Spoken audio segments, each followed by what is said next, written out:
కర్ణుడు యుద్ధభూమిలో చావు అంచున ఉన్నప్పుడు కృష్ణుణ్ణి ఇలా అడుగుతాడు. పసి వయసులోనే తల్లి వదిలేసింది. ఎవరికి పుట్టానో తెలియదు. ఒకరికి సహాయం చేయబోయి రథం మట్టిలో ఇరుక్కుపోయేలా శాపం పెట్టుకున్నా. గురువు మీద ఉన్న భక్తితో ఒక కీడు పురుగు రక్తం వచ్చేలా కరిచినా లేవకుండా ఉన్నందుకు దానికి ప్రతిఫలంగా పరశురాముడు అప్పటి వరకు నేర్చుకున్న విద్య నీతో సమానుడైన వీరుడు ముందు చివరి క్షణంలో మర్చిపోతావు అని శపించాడు. బ్రాహ్మణ రూపంలో ఇంద్రుడిని నా దగ్గరికి పంపి నా కవచకుండలాలు అడిగేలా చేసింది నీవు. మరణం ఎదురుగా ఉన్న క్షణంలో కూడా నా పుణ్యాన్ని దానంగా తీసుకున్నావు. ఇంతకీ నేను చేసిన తప్పేంటి కృష్ణ అని కర్ణుడు కృష్ణుణ్ణి అడిగాడు. అప్పుడు కృష్ణుడు, చూడు కర్ణ, నేను కారాగారంలో పుట్టాను. పుట్టిన క్షణమే తల్లిదండ్రుల నుంచి దూరమయ్యాను.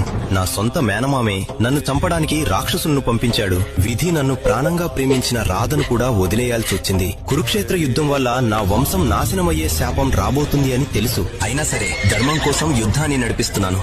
కష్టాలు అందరికీ వస్తాయి కర్ణ, కానీ మనం ఎటు నిలబడ్డామా అన్నదే మన కర్మ. వీరుడివైన నీవు అధర్మం వైపు నిలబడ్డావు. అందుకే నీ జీవితం ముగుస్తోంది కర్ణ అని కృష్ణుడు